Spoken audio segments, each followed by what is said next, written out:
In this video, I will be showing you how to share chats in seconds with Grok AI. Let's get started. I begin by opening a new tab in my web browser and navigating up to the address bar.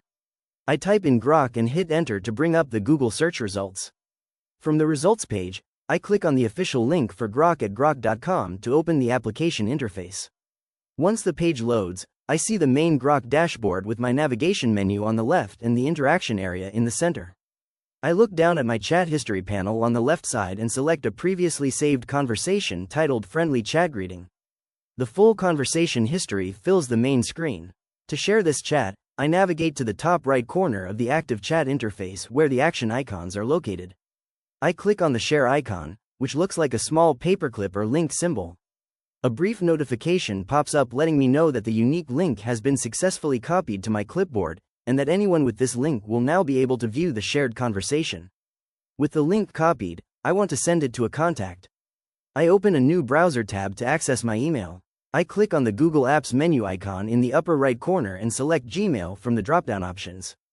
The system loads my personal inbox. Next, I click on the Compose button in the upper left corner to start a new email message.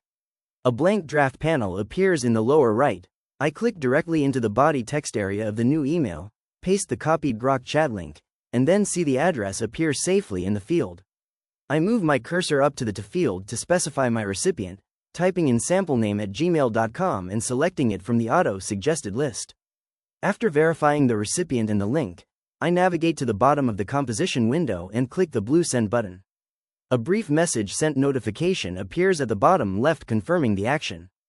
I click on the view message within that notification to review the finalized email, ensuring the Grok link is correctly formatted and sent to my contact.